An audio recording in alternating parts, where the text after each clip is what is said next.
Hello everybody and welcome back to another episode of Antimatter Chemistry. In between episodes, I set up some stuff down here. For example, we have Xnet now to transfer the items, and we have a power setup over there in the back.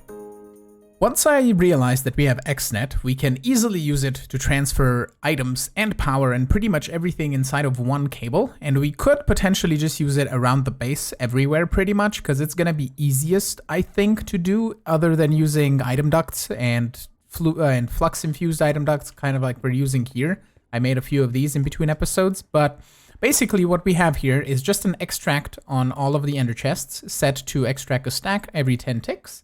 And then we have an insert with a lower priority on a trash can and a higher priority on the controller slave here. So basically everything from the ender chest goes into the slave first, and then everything else goes into the trash can, which basically means that we don't need a trash can at the mob spawners. But I think I still might set up a trash can on our spawners, because if I accidentally toss something in this ender chest, which is currently connected to this ender pouch, that I didn't even think I showed in the last episode, but basically it's a portable ender chest thing. So for example, if I toss, let's say, something like this, it's gonna get voided because it goes into the trash can here. So basically, for the power here, I said in the last episode that I couldn't get this power system to work, but right now it is working. So what we have is the RF monitor on the left is detecting when there's less than 10%, and then it's gonna emit a signal. And this guy is detecting when we have more than 95%, and then it's going to emit a signal. And I have here is just basically a T flip-flop. So this sequencer just emits a short pulse, and then it resets and restarts if a new pulse arrives. So basically, as soon as this energy cell drops beneath 10%, we emit a signal from the sequencer, which pulses the redstone block, and it puts it into this spot here. This triggers the generators. They run until we emit another signal, which is when we have 95% of power in this energy cell, and then it emits another signal and pulls back the redstone block. So basically, the generators only run as long as this energy cell is out of power, and then once it fills up with power, they turn off, and the energy cell then just slowly drains like it is doing right now. And why we're draining so much power, you might ask, is in here, I have tossed in the Ender Dragon module, and it's currently at 663 out of 900, and it uses 2560 RF per tick, which is draining our power pretty quickly, but we're still making more coal than we're using. So I'm just gonna make a bit more of the polymer clay here. Let's make another 1, 2, 3, 4, 5, 6, 7, 8 stacks, should be plenty. And I'm just gonna level this guy up all the way. So that should just slowly drain in. I added some of those flat transfer nodes in between each of these, so they transfer in and out. And we are getting extraterrestrial matter and a bunch of these pristine Ender Dragon matters. So I'm gonna toss a stack in here, and we're just gonna turn it into dragon eggs. We can also turn a bunch of those into dragon hearts as well, because those are gonna be useful for draconic evolution at some point. But the matters I have just tossed in here, so we don't have to worry about it, which is really nice. So now let's head over to the mob farm and actually sort some stuff out. Did I grab the facades? I did. Okay, first of all, I'm going to turn off the spawner for the time being, because I don't want this to mess up here. So I'm just going to wait for it to empty. We're going to get rid of all of these ducts here and the servos. We're going to grab this ender tank and also this. And then here in the back, we're going to do a bit of trickery. So I'm going to grab that. And in here, we're going to pretty much break all of this coal. And then all of this in the back here. Like so. And what we can do is we can, let's say, put the ender chest right here. So it's going to be kind of in the middle. And actually, no, we're going to do this. We're going to do the ender chest here and then the trash can here in the middle. And what we can fit in is we actually don't need this space here in the back. We should be fine by... we're going to hide it with possibly some other blocks, but for the time being, it should be okay. Because we can do a controller somewhere here in the back, for example. Actually, you know what? We're going to put the controller here so we have access to it. And the trash can go somewhere in the back. We're going to hide it up. So let's just get rid of a little bit more space here just so I have some room to work with. And what we can do is we can grab our connectors. You're going to go here, here, and here. And if we slap the trash can right back here, this should work fine. We can then add a wireless transmitter right here, and this should provide enough power to the mob crusher as well, because it's using 40 RF per tick, right? I don't know if these add-ons increase the power it uses, but let me turn on the spawner just for a moment, just to see if this is going to start draining too much. Oh, it's keeping up. You can see it's doing its thing. Okay, that's fine. So let's turn you off for a second. Okay, and in the controller here, we're going to say extract items. Extract stack of items, and we're gonna insert them into, oh, it's showing the ender chest. Okay, that's the ender tank. So we're gonna insert here with priority 100, right? So everything should go in here. Yeah, even the stone swords, and they're currently getting voided. So what we're gonna do is on the insert here, we're gonna say a blacklist mode, and I'm just gonna turn you off for the moment. You can disable the processing because I need to get one stone sword. So we're just going to turn you on for a little bit until I get just one stone sword here. Should be plenty for me to do. Come on. Give me. Give me stone sword. I'm going to empty this out a little bit. Come on. I just need one. There we go. That's a stone sword. Cool. And in the insert, we're going to say blacklist stone swords. And if we enable the processing again, it should empty out everything but stone swords. Right? Cool. And what we can then do is set up an insert on the trash can here, where we're gonna also, we're just gonna whitelist stone swords, and we're gonna ignore or dictionary. No, that's ignore meta, ignore or dictionary. So that should empty the stone swords too. Right? And they shouldn't be heading into the ender chest, where we can toss all of this stuff in here. The things that can actually be sorted. We can even toss that and that. That should be fine. We'll grab the stone because we'll need it to cover up. And it looks like that this is okay. It looks like it's not keeping up, which is not an issue, because what we can do is we can do another item channel here, right? We can then set an extract here. And then we can set an insert here, whitelist sword. And then an insert here, blacklist sword, right? And that should be 2 extracts, and it should clean up this a little bit quicker, I think. Oh, and that one is set, this guy is set to single, we set it to stack, it should be a bit better. Yeah, looks like it's clearing it up and doing its thing. Awesome, okay. So the next thing is the essence. What we then do is just set up here a fluid channel. And then we do an extract out of here and then an insert into here. And that should be all good. We can limit the rate. You're processing, right? Extract, rate. Oh, max is 1,000. Do we have to set the max? 1,000. Ah, there we go. Okay. Apparently you have to set the rate at which you want the extract to happen. Let's do 1,000 here as well, just so it does its thing. Hello? Ah. It is draining. Alright, that seems to be working fine, and that's pretty much a neato system. And we can then grab facades, which are currently mirroring the nether brick. So we can do this. We don't need to hide the one in the back. And here in the back, we're going to place a couple blocks of coal. I'm going to have to sneakily grab possibly some coal if I can out of this, or maybe the ender chest. But that should be all good, and we can cover everything up. Like so. And like so. And then add a couple coal blocks and a couple coal blocks. Oh, we don't even need to grab it. It's fine. So that is a bit of a cleaner system of item transport and storage. And it's really cool. And it uses just a little bit of power. Plus, we save on power cells because this is keeping up with just the wireless RF transmitter. So that's pretty cool. And it looks like this ender chest is getting a little bit overwhelmed. So we're going to help it out as well here. We're going to set another item channel. And I need to figure out which ender chest that is. I assume it's going to be the last one. There we go. We're going to set an extract of a stack. And then we're going to insert into here.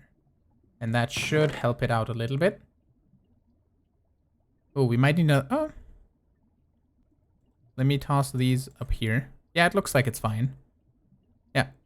Since we have two extracts over there, we need 2 extracts over here. I think that should be fine, but we have space for many, many more if needed. So if we need to extract really, really quickly out of something, that is very much so possible with Xnet in a much better way and more compact way than doing it with just item ducts. And to address my question that I posed yesterday, we're going to keep the full glass. I think most of you agree with me that that looks better than the broken up glass. So that is currently staying. And what I want to do today is I want to set up a witch spawner. And we're going to need to get witch spawn eggs, which are going to be, are going to be very difficult to get if we just go around and fly in the deep dark, because witches don't spawn that often. So what we're going to do is we're actually going to go outside and fly around. So I'm going to turn on my night vision, and we're also going to grab our super boots, because then I can just fly right above the second here of the cobble, and then you place down lights and you never get hurt by darkness. So what we're going to do is I'm going to try and find just one witch so I can capture her in this mob imprisonment tool. And then we're going to set up this mob duplicator. And we're just going to manually stand there and kill the witches with our glitched infused sword with the capturing enchantment until we get a spawn egg. So then we can set up an apotheosis spawner for witches. Here is our testing candidate. So we're going to grab her and head on home. And to set up the mob duplicator, we are going to need a bit of essence. So I'm going to grab that ender tank color. So do I have another one? I do not. Okay, so to set this up, we're going to need our mob duplicator. We're going to need this ender tank. We're going to flip it open so we get essence coming into here. We're also going to need some power, but before we do that, I'm going to cover this up because this has a working area of just this. So we're going to cover it up like so. And just one more glass here. That should be fine. They shouldn't be able to escape up top, but we'll cover it up anyway. And this, I think, just spawns all the time, so it should be fine. We're going to set you to active on redstone signal. You're set to output. And I'm just going to grab a lever so we can turn it on and off, like so. And if I flip this, we should be getting witches, I think. Yep, there we go. And I can sit here and smack them until we get the spawn egg. We're also going to grab the Tesla upgrades that I made a couple of episodes ago, trying to use them in the petrified fuel generator. We can toss these in here. And it will work a little bit quicker, but I think I have to kill each witch for a new witch to spawn, which is currently fine. We can also probably do this automatically. Sadly, I messed up and didn't record the last clip, so I put down a user with the glitched infused sword, and I'm going to show you just how it works. We can do that. And this has to be set to entity and left click, and this guy, if I toss you the witch tool here, kills the witches, the accumulator picks up the stuff, tosses them in here. I still have to stay here for the XP, but basically that is how you can automatically get the spawn witch egg, which then allows you to change a spawner, and we can set it up in the deep dark next. I'm gonna go fully upgrade it as much as we need it, and that should be just fine. I think it's finally time to retire our cursed earth spawner. I don't think we're gonna set it up again. We're gonna set up something else to provide us with liquid meat so we can use that for food still. But for the time being, we're just gonna do this, and then we're just gonna do this quick before mob spawn. I think we get 1 or 2 pieces of cursed earth, which really don't matter because we have drops of evil anyway. So I'm just gonna break this with my hand because we don't need it. There we go. And we can just retire everything that is in here. I'm gonna get rid of it and then figure out where we want to set up that witch spawner. Before we do any witch spawning, I want to figure out the lighting around here. I used to have glow balls everywhere because when I was working, I had the boots place glow balls everywhere, but I think that looks really ugly. So we're gonna do the same thing that we did with lighting up the nether brick in there. We're gonna do these cubes, and we're gonna remove this much and then this much, like that. And then we're gonna grab a glowstone bit, and we're gonna do the same cube in here. Nope. It's set to the wrong thing. So grid snap, quarter cube. There we go. 1, 2, 3, 4, like so. And then we can fill the rest out with netherrack and get a full on lit up netherrack from the inside.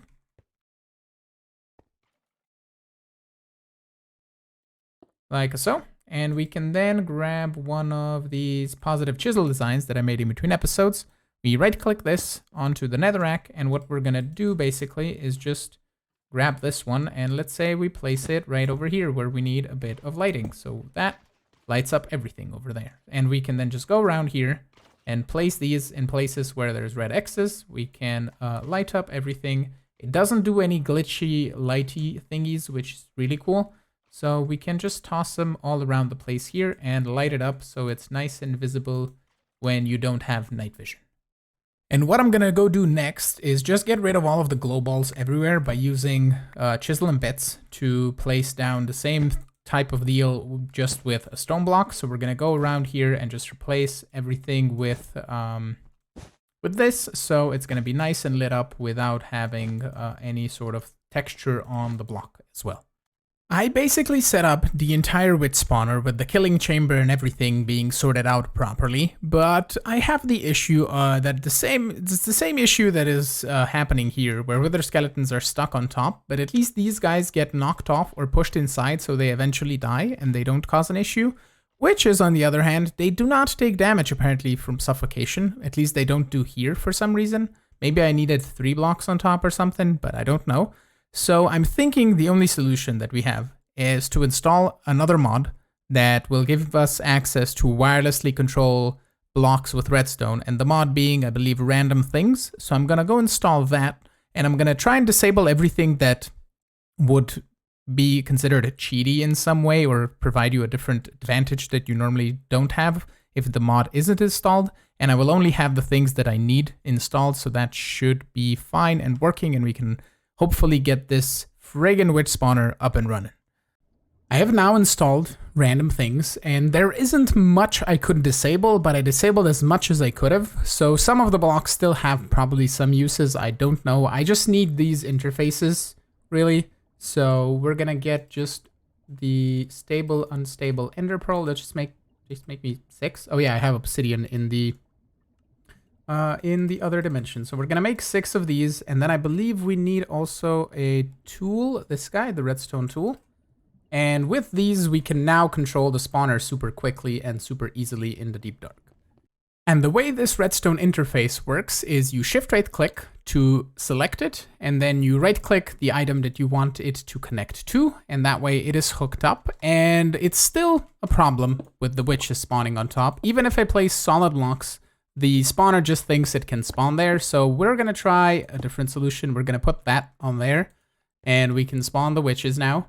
And I think they should be able to just drop down if they spawn on top. Yeah, they even get launched to decide if they spawn it, because I think they spawn inside the spawner. Yeah, they're spawning just in the middle of the spawner as well. It's kind of like it's not taking the spawner as a block, which is really weird.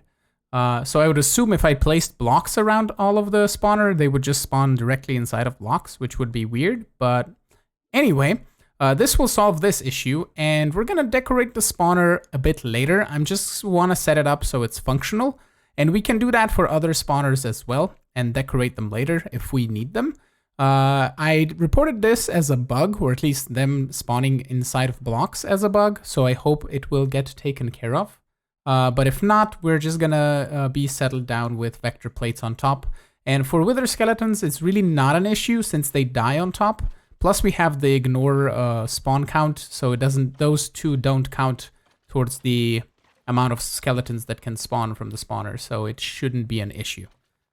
All right, it's now time to jump into chapter 5. We're just gonna collect this quest, and then we need to make a manufactory, which shouldn't be too difficult. Like so, just make one simple manufactory. Boom, we get 2 speed upgrades, fission reactor casing, transparent fusion, electromagnets.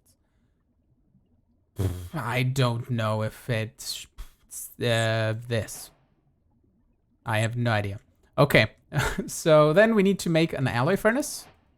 I think that's also not too complicated. We need some tough alloy. I think I have a tiny bit of this. And then we also need some basic platings, which are cadmium ingots, which these are made from cadmium sulfide, which is lime dye in the dissolver. So I'm gonna make a bunch of that.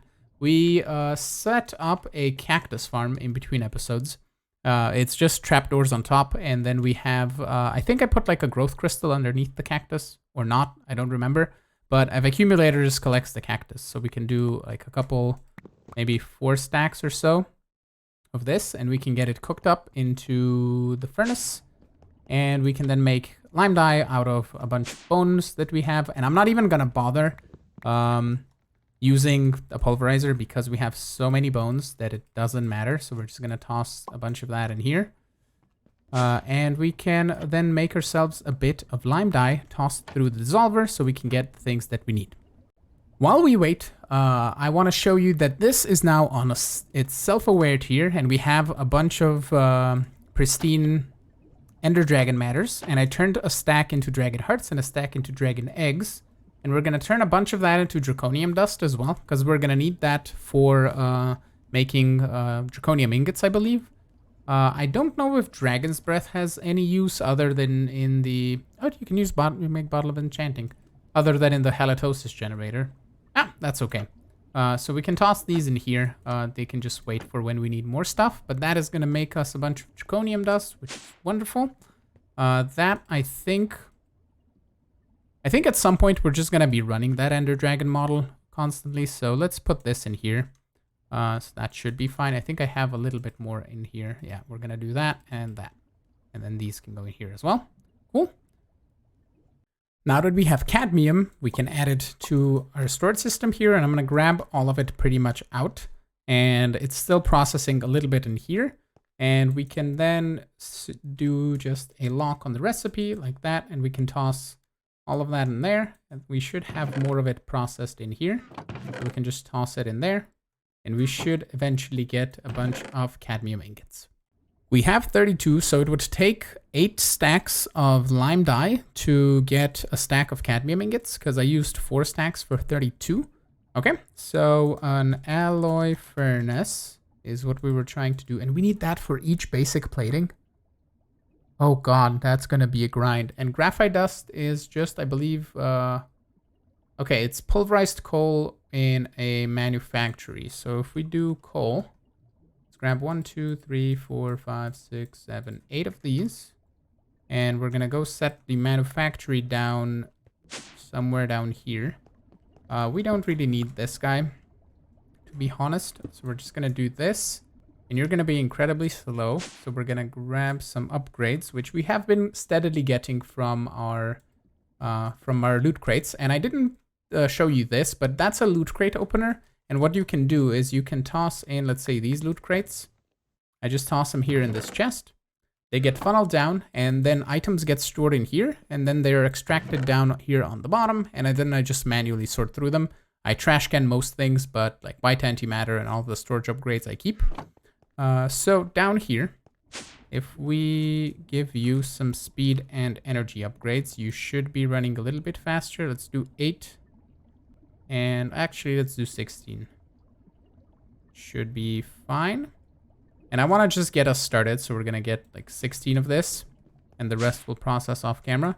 So alloy furnace. I think we're ready now. Yeah. Actually, no. We need to run the pulverized coal through the manufactory again, right? Yeah. We can rather pulverize the coal in the pulverizer here, and then we're going to run it through the manufactory again once this is complete. So there we go. This should get us a bit of graphite dust. I'm just going to grab like 16. Boom, there we go. We come up top here. Boom, boom. Basic plating. Let's just make a couple of this. And now we can... I think I already made a machine casing. Yeah, I did. Okay, that's fine. We're going to need more of it anyway. Alloy furnace. Cool. Let's get more fission reactor casings. That's fine. So then we need a couple of, let's just go into the distillery type direction towards the fission multi-block. We can do the rest later. So the isotope separator requires a few more things. So separator, there we go, requires 2 electric motors, which we need more steel for. With a little bit more steel, we can now make the isotope separator, like so. We're going to take the fission reactor casing again. I think we're going to set up a fission reactor, possibly. So next thing is the fission multi-block. So we need a fission controller, which requires the isotope separator. So let's do fission. Because there's two different types of fission reactors. One is from nuclear craft and the other one is from alchemistry. So we need a fission casing, which is barium ingots, magnesium ingots, and we don't have those. We have a whole bunch of barium though. So let's grab, each one makes 4 ingots, right? So let's get 2, 4, 6, 8, 10, 12, 13, 14, 14, 15, 16. So that should make us a stack or 2, I think. If I mathed it correctly. So we can come over here, set up the recipe, look at uses. Hello? Ah, I missed it. There we go. Okay, we can toss that in there, and that should just cook up some barium ingots. We're gonna grab a couple here just to get us started. So we can craft ourselves the fission reactor casings. So we're gonna do, oh, it gets 4. Okay, that's fine. We can make ourselves the fission controller. And then we need how much? 98 casings and 3 fission cores. Okay, what is in the fission core? It's chromium ingots. Okay, so I knew that we were going to require chromium because I just looked at this. Chromium. Oh, we have 2048 and we avoided the rest, I think. I possibly need, oh, here you are, chromium. Storage upgrade. So I have a bunch. I could just put in, let's say, diamond upgrades in these. So let's toss one of you in there. And we're going to grab a bunch of this and make a bunch of ingots as well. And then we can craft ourselves a fission multi-block, hopefully. Okay, this is going to make us the 3 fission cores that we need. And then we just need a bunch of this casing. I don't know if I have enough magnesium ingots, but we need 90. Yeah, barium is going to be a problem. Okay. Do I have any more? I do. 1, 2, 3, 4, 5, 6. I don't think I have enough. We'll see. We're just going to dissolve a bunch of cyan antimatter to get us a bunch more barium. And we're going to make more barium ingots. And then we can make enough of the casings, I think. We have completed the quest now. And we need to get a stack of rhodium, which is made in the fission multi-block with actinium, thorium, or protactinium. So I think we have thorium. We have thorium ingots, and I assume we can just melt those or go get thorium ore. So we can do that in the fission multi-block. I have no idea how you set this up. There is an alchemistry buka. Give me the buka, please. Fission multi-block. Multi-block template. Okay, so it's just a 5x5, I think empty, or maybe 3 fusion cores go in the middle. Ah, we can visualize it. Okay, cool.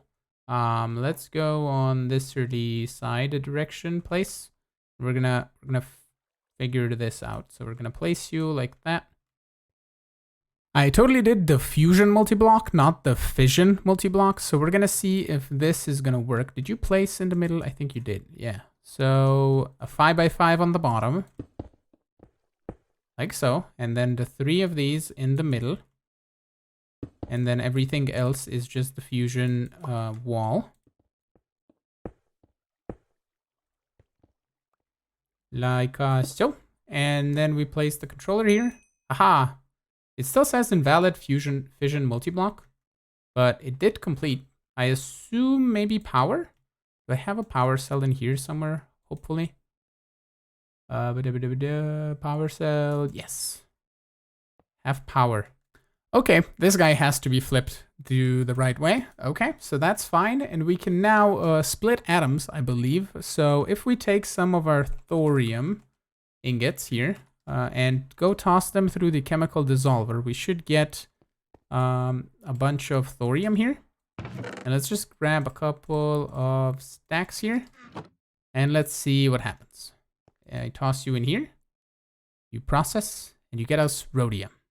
Okay, so we only need like half a stack of this, but it should make us a couple stacks. It's fine. And this is used to make what? Rhodium ingots? Oh, we need a stack of it to make nether stars. Okay. And then we need to unlock, we're gonna, I believe, unlock the next chapter, which is here. And we can start doing this. We are also going to do this, and I assume I can insert and extract out of here. So we're going to say a servo like this, and then a servo like this, and we can just import and export directly. So stack of rhodium should be good. We get another fission reactor casings, sure. And can I select this now? Yes. Okay, we get apparently a clock. Okay. Stack of purpur, that is doable. I have a bit of purpur that I collected. I just need, do I not have, no, chorus fruit, right? A stack of this can get cooked up in the furnace. That should make us that. And what else we need? We need I'm not going to butcher this. 2 wither skeleton skulls should get us this. So 1 and 2. And what else? Dysprosium is cobblestone or dysprosium ingots, which is just dysprosium. Can we make this in the fusion multi-block? It doesn't look like it. So we're going to have to... Oh god, we're going to have to dissolve a whole bunch of stone. Well, I have a bunch of it in here. We're going to toss it through and hopefully we get enough stuff. Before we go, let's do titanium as well. This is the fission multi-block from rhodium.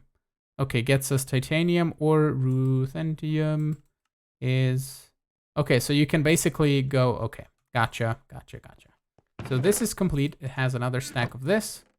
Take this and split it into titanium, please. Which now means that we can get our lime concrete powder, or lime antimatter, basically. All right, so a bunch of stone needed to be melted, and these 2 wither skeleton skulls. Okay, and then a whole bunch of this. Let's do Control-Shift-Q, and that should go into my inventory, and we're gonna do this, and just run this through the thorium, and we're gonna grab this and this, I think. Okay, so I think we're looking for this. Yes, a stack of it. We have 2. I have almost all of the resources for the Nether star. The dysprosium is the problematic one, and I need a little bit of pink slime, and I just put way too much down, so I'm just gonna wait until all of them are spawned into pink slimes. And I captured one in thinking that I need to spawn it to get a spawn egg, but we got a spawn egg, so we should be good. We can even release this one and let her go. Okay, this guy, a material stonework factory, which can automatically produce us stone for just power. And we can set that up over by our dissolver, and we can use that to produce an infinite amount of stone that we can dissolve and hopefully get enough of the dysprosium so we can make ourselves a Nether star. We're going to grab one of these and we're going to take it. I can toss the reservoirs in here. I don't need to have them on me. We're going to take it over here and we're going to remove this. We're going to remove this chest.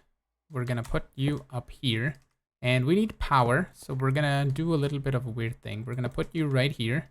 And then I don't need to run this latex processing unit anymore. And I don't even know why I haven't moved these closer to the base, but we're going to do this. And that should run. This is producing cobblestone, but we're going to say furnace mode. And here we have to just specify that we do not extract any of that. And that should start extracting stone one at a time. And if we make 4 more of those Tesla upgrades, we can speed it up to make 4 stone at a time. We can add them like so. And that should make 4 stone at a time. And it's still not fast enough for this to do its thing, but eventually we should have enough dysprosium to get us going. We did it. We have a stack. I'm just gonna let this go until it fills up this chest, and then we can just all empty all of that out, and we should have a bunch more chemicals of different varieties. But we can now collect all of these quests here. I know I can collect multiple at a time on the bottom, but it's 4 quests or 5. We should be fine. There we go. And now we need to just do can I just do this? Hold on. Do I have to craft the Nether star? Because it doesn't... Nope, I don't have to craft the Nether star. Okay, that's fine. Cool. So fusion multi-block is another thing that we can do here, but now we can actually make ourselves a dimension builder. And I think I have everything required. I just want to do it just so we have it ready. Machine frame. I think I made a bunch of Eyes of Ender. I did not. Make me a bunch of Eyes of Ender. There we go. And dimension builder. Did it. Okay, so I think in between today and the next episode, we need to... Well, not in between today and the next episode, but in between today And until we get to a dimension builder, or building a proper dimension, I should say, we need a whole bunch more power. So we need either a fusion reactor, we need a quarry, we need so many things. We could do like rainbow generation. That would be also an option that we can do. It would require a whole bunch of different farms, but it is doable. And it's a thing that I haven't done in a while. I didn't done it since Stone Block 1, so it could be a thing that we do. I have a maybe cool idea of how we could do this. I would need to export things. I could export things via Ender Chest and export buses in the base. Because I had an idea. What if we do each generator has its own like little, let's say 5x5 cube, right? And there's I think 16 or so generators. Yeah, because you need each one of them to make the rainbow generator. And let's say we put a 4x4 of 5x5 cubes. It would be a 4x and another set on top, and then the rainbow generator kind of in the middle, and then you would get, yeah, that would look cool. I have ideas. But I think all of that is gonna have to wait until next episode. And with that, I want to thank you all so much for watching. I'm really hoping you enjoyed today's episode. If you did, make sure to hit the like button. You can also subscribe to get notified of when new videos go live. And if you want to play with me on this server for Antimatter Chemistry, check out my Patreon down below in the description. And I will see you all in the next episode. Have a good one. Bye-bye.